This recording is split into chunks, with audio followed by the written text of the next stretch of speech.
I warned you folks. I told you. Something may creep in during my world building attempts that would distract me. I have a distraction.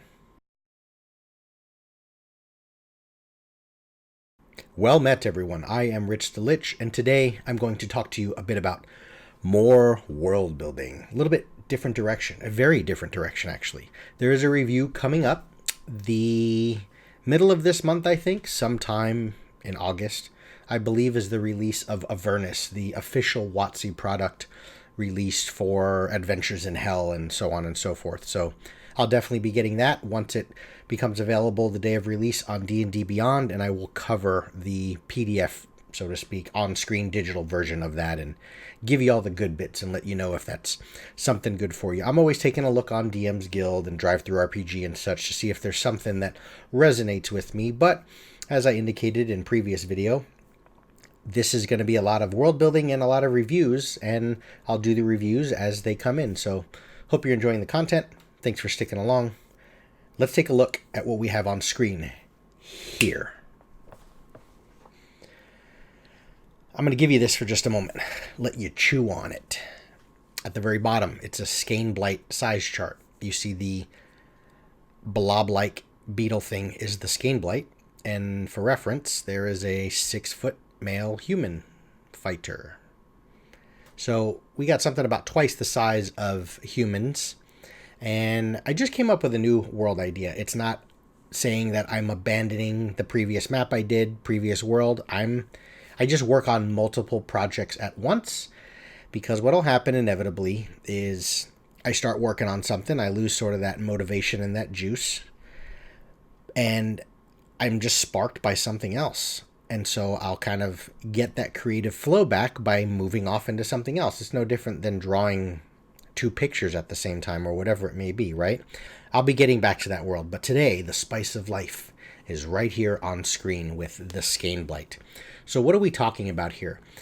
The catalyst for this was, I'm going to pop up on screen a bunch of different pictures. Okay, we've got I think it's called the Mimic. It was the creature from Edge of Tomorrow, the one where Tom Cruise kind of keeps resetting himself. The Zerglings, of course, or Zerg in general from StarCraft, Blizzard's video game stuff. You've got the bug mantis looking thing from Starship Troopers. You've got that weird machine, I don't know what it was called, from Matrix. Kind of had like those dreadlocks, those tendrils behind it. So there's things like that. I started looking at pictures of H.R. Geiger and Giger, whatever his name is, just brilliant horror guy, you know, that has left that indelible mark in my brain since I saw the first Alien. So something creature-like, okay? And what I thought of from sort of an overview of world building is, as I'm getting down into that map, the one that I showed you in the previous world building video, and I'm getting down at the nitty-gritty of it all, I was thinking that the obsessiveness about the name of a town or a coastline, those aren't things that matter at the table. You know, how your coastline looks, what effect does that have? So I wanted to kind of do sort of the reverse of it. I don't have a world where I don't have a map drawn out. I don't know where the mountains are going to be. I don't know where the forests are going to be. I don't know how many islands there are versus one single main continent, so on and so forth. What I'm working from is this image here. I created this Skaneblight guy, inspired by those pictures I just showed you. And I created this, and I thought, I want to give him these pinchers, these pointed legs, basically. And at his size and his mass, he can kind of just kind of keep digging into the ground. But what that does is it sparked this idea to me that based on where he walks or when he needs to burrow, and I got that from kind of the concept of a lot of the Zerg in StarCraft have the burrow ability, he's going to create these holes in the ground. And that started to inform me that the things that live there, the interesting, unique parts about this creature and what he brings to the world and his presence on the world that has shaped the way people live, breathe, and move, will then start to create the terrain for me. So that will start to create kind of broken land that might drift apart in the oceans to create a very, almost an island chained, what is that, archipelago or something like this. But instead of creating the continent first and then thinking, what do I populate within it? What's there and then what sort of a place would something like this live in? Okay, so the other thing also is I wanted to really create something that just felt kind of, I was even watching Miyazaki's like Howl's Moving Castle and things like that, and just create something really compelling to me, something that didn't feel the same. I can have the greatest map, and you saw that map where I'm talking about it being Skidowak or whatever I want to call it, and it has mountains and, you know, it looks good cartography wise. But if I was to just pull that map up and just scroll through, you know, I'm going to do that really quick right here. So check this out.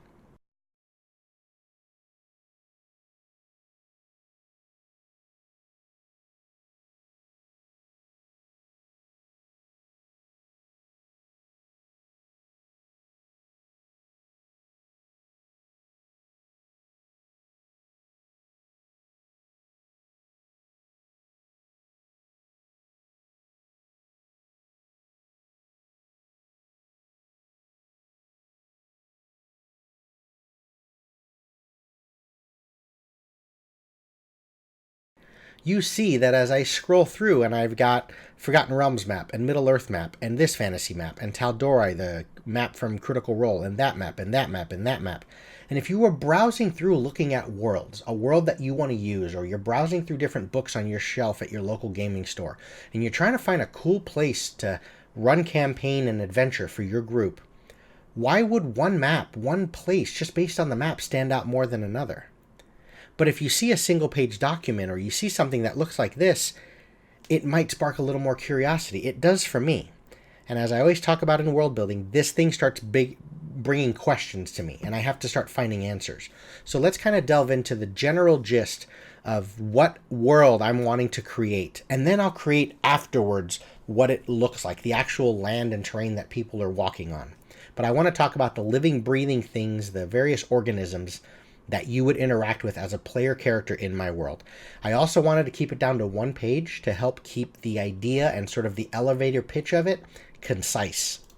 So, here's what we have. So far I named it the Skaneblight Warrens, which is the entire name of the world. This might just be the name of the campaign setting, right? Where it's Forgotten Realms, but I think the world is Abertoral or whatever it's called or something, right? So, in this world, you've got 4 ages. In the first age was the arrival of the gods, the creation of land and mortals, so they gave birth to everything. And the gods intervened in the lives of mortals, and they gave them magic at near unlimited power.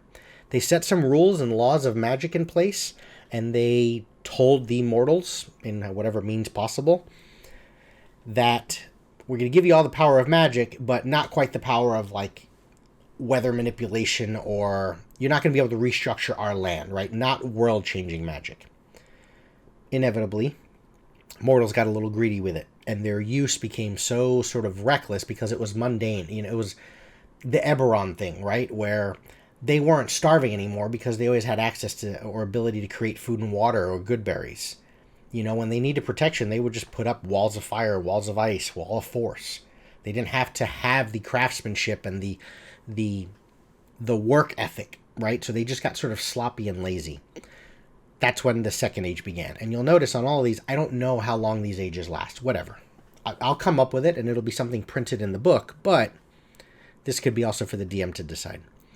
In the second age, there was something called the leak, and the removal of magic, and also something called the spark. When mortals stepped too far beyond the bounds of magical law that was set by the gods intervened, and they basically took magic from them. The catalyst for their intervention was the abundance of leek, which was something that the gods always felt threatened by, which is their magic or their giving of it. And it was kind of a game in the first age. They're like, hey, let's play this game. Let's give all the mortals magic and let's see what they make from it. As long as we don't give them enough power to change and shape the world that we created, they're not inhibiting and, you know, encroaching upon our power level, right? But the mortals kind of just went reckless with it. And even though they didn't change the terrain or, you know, encroach upon the power level of the gods, the reckless use of magic left something called leak, where basically just the essence of magic as a spell was finished or as a concentration spell ended or whatever it may be, you know, the remnants of the fireball, it just left this residue that is called the leak, and it leaked into the land, okay? Folks know it's there, but it doesn't, no mortal folk can interact with it. They can't do anything with it. It doesn't create a wild magic zone or a ley line. It's just this leak. It's there, okay? And when the gods saw that, they thought, that's it. We're going to pull magic from them because this might start changing the land. At the same time, there was something called the spark. The spark was basically an arcane cleansing. All the various gods and the minions of their faith, the gods kind of gave a decree, whether true or not, but the divine folk believed not only are the gods pulling magic, we also need to kill all arcane casters. Make sure that the availability or possibility of casting spells is no longer. So that's something that was called the spark. Okay, it was an arcane cleansing. In the third age was the arrival of the Skaneblight. So all along, ever since the first age, when the gods first gave magic, and when the leak started to happen, there's this below ground thing. Okay? Most of the magic that was used during the first age and before it was removed in the beginning of the second age, a lot of the folk created kind of above ground. Like they floated cities and castles and towers were among the clouds, right? They felt the opulence and the grandiose nature of dragons flying in the air and the gods possibly having a status symbol of being above them. They were very engrossed and in awe of kind of being above things. So they never really used any of that magical power to like delve down beneath earth. They never had a lot of interest in that. Down there was that Skaneblight, that 11-foot beetle thing. And when the leak happened in the third age, or the leak happened in the second age, in the third age, the gods disappeared entirely. And no longer were prayers or calls for aid answered. Creatures known as the Skaneblight came in, attracted by the leak. And they had been there all along, but now that the leak was still present, but magic was gone, the Skaneblight started roaming the lands, threatening humanity. They're not aggressive, but 11-foot swarms of Zerg-like level of numbers is going to cause a problem, okay? In the fourth age, there was sort of a symbiotic relationship. So the Skaneblight feed off the leak, ultimately feeding it to their queen. There's a huge explosion as the queen bursts. Basically, she gets fed so much magic that the queen bursts, and it creates something called blight fire. It creates either a sinkhole or a chasm or a crater or something like that. And you can see like the embers of fire, like purple fire, sort of crusting the edge of the sinkhole or the crater. And it creates this area called blight fire. And over a few years, society had been able to, they created this group called the Blightsmiths, that kind of like are alchemists / crafters and stuff, and they take the actual physical bits, the actual embers, or they bottle little bits of that magical fire. And over a few years, they've evolved that into using that to start casting spells again. So without the gods, even though the gods took magic, through the Skaneblight Queen's explosion, creating this area of blight fire, the mortals have been able to sort of take those resources to start dabbling in magic again. So the fourth age was the symbiotic relationship between the Skaneblight being present and feeding on the leak, but also it's the eventual explosion of the Skaneblight's queen that has allowed magic to return and give them a little bit of a taste of what the mortals once had in the first age. Okay? However, there's some lingering effects to this blight fire. And what's happened in the world and what's the status of where I want this world to go as a result of what I just explained to you. The Skaneblight are territorial, okay? Once they settle into an area where they know there's leak, remember, no one else, no mortal can interact with it. They can't even see it. They can't feel it. They know it's there. They know that their reckless use in the first age of magic has created just this seeping of magical energy that's there. Like I said, it's not a ley line. It's not a zone of wild or chaotic magic. It's just there. The Skaneblight feel it. Okay, if I go back to the artwork one more time, these little feelers, all these little tendrils and various little, like insects would have, right? They feel. They may be, I want to maybe have them blind and deaf, but they have that blind sense aspect to them. They feel it. So once they find an area, and it's everywhere, but they will settle into an area where there's an abundance of leak, and you'll see them. They'll mostly be burrowed underground, but every once in a while, folk in nearby regions and towns and villages and such will see this 11-foot crawling thing, and it's like, oh shit, the Skaneblight are here. That means something. And eventually, over a course of a couple of days, or maybe a week, you're going to now see tens of thousands as an entire colony settles there. Again, they're territorial, and it's kind of like you can tell they're claiming sort of a circumference or a radius. They're surrounding it. You can see burrow holes, and some of their Skaneblight scouts might be out and about. And you can tell they're claiming an area that they know leak is there. And that often indicates to mortals, like, clearly that's a big area of leak because the Skaneblight are here. And as long as you don't encroach on that area, they're not generally violent or hostile, okay? At some point, and I don't know how, and I might sort of, Deus Ex Machina? I may hand wave it and not really ever say how. At some point, a queen Skaneblight moves in below ground. And whilst the queen sleeps, the Skaneblight are almost drunk. They're just sort of haphazard and just very lazy in their movements. Like I said, on patrol, and they're territorial, but they don't have a lot of ambition to do anything else. How sentient are they? I don't know yet. While she sleeps. When she awakens, her metabolism is so fast that it begins eating away at her. And the only way she's going to live is she needs magic to feed on. So that is when the Skaneblight go batshit crazy.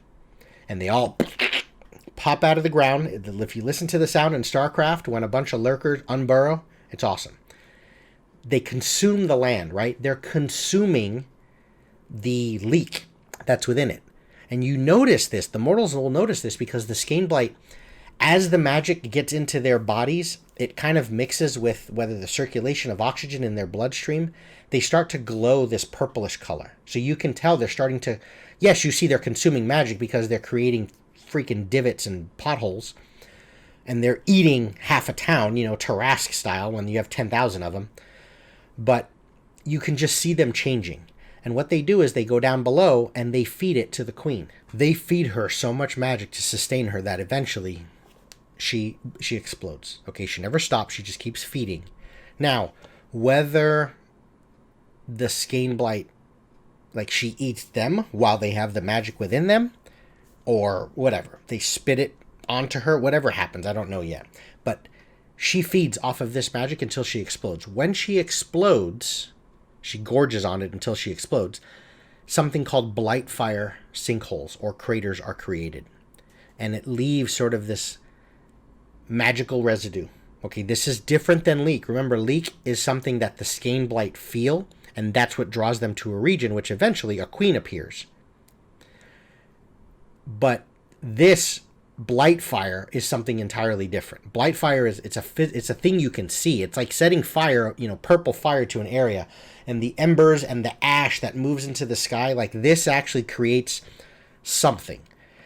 And once she explodes, the Skaneblight disappear entirely. The concept of kill the queen ant or whatever, and the ants leave. They're just not seen. Whether, like I said, she consumes them to begin with and then she explodes, or they all kind of just swarm on top of her and in the explosion they disappear, whatever. They're just gone now. And for 100 days, this blight fire sinkhole lasts. Okay? This area where the explosion happened. Okay? And it's generally 100 to 300 foot radius is what the explosion causes. 100 days later, they appear again. Okay?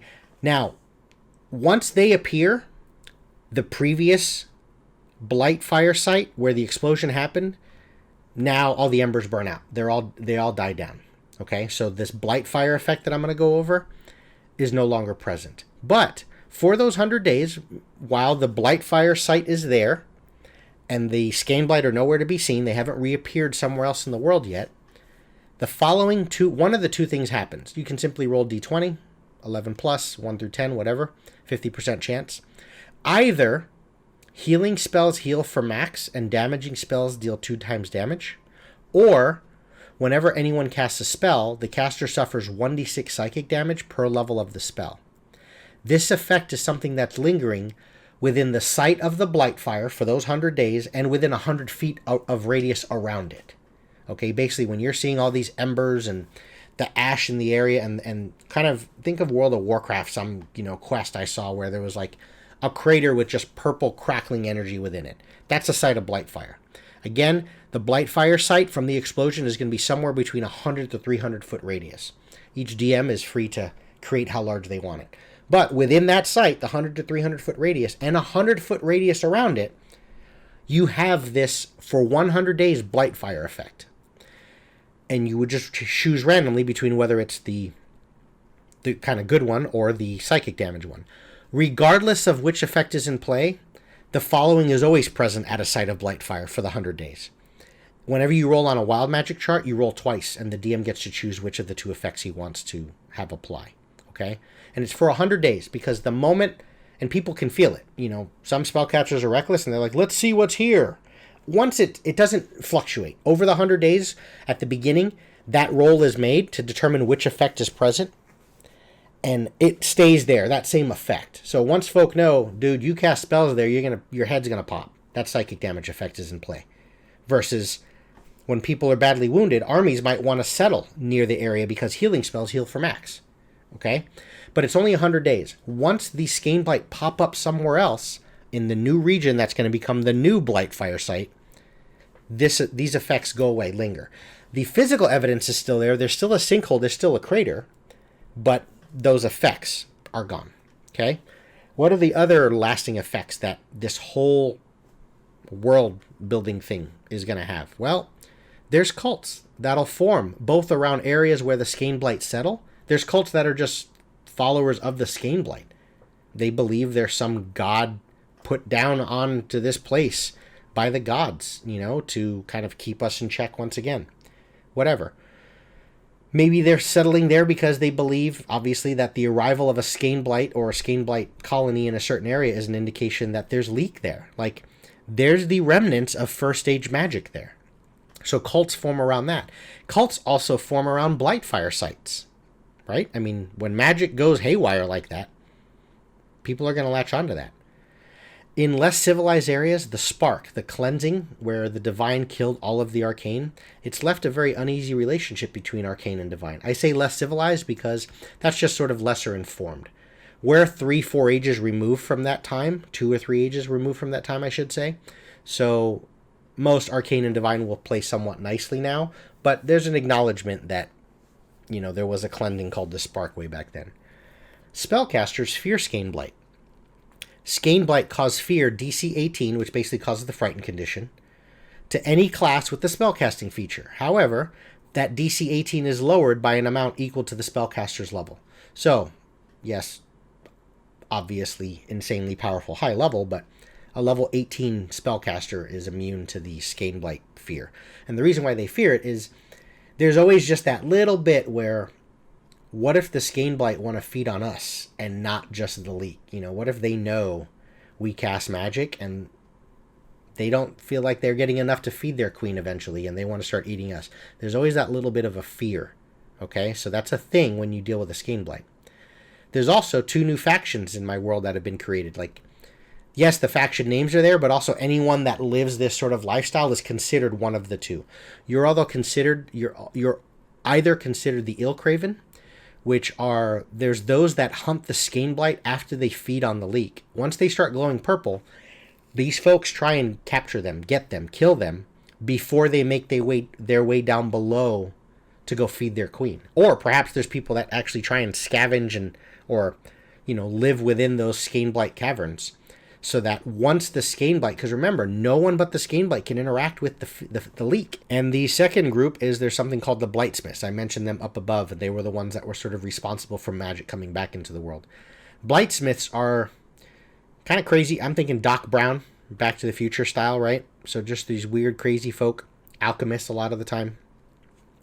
And they are the ones that sort of gather up the embers and the ash and whatever physical evidence of Blightfire is present within the crusted shell of the sinkholes or the craters. They gather that shit up into vials and jars and boxes, and there's entire laboratories and stuff. And what they do with that, who knows, but they're getting that essence, that energy. So I'm going to show you the picture one more time. It was this guy that started it, like I said, inspired by all those other pictures I showed you.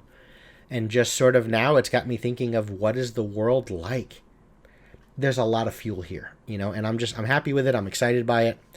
And I don't have the world yet, but I've got the cool ideas and just some things that can happen. So I hope you're excited, and I hope you're inspired as well. I, of course, will always welcome any sort of input. Chat with me a little bit about it. Help me create this world.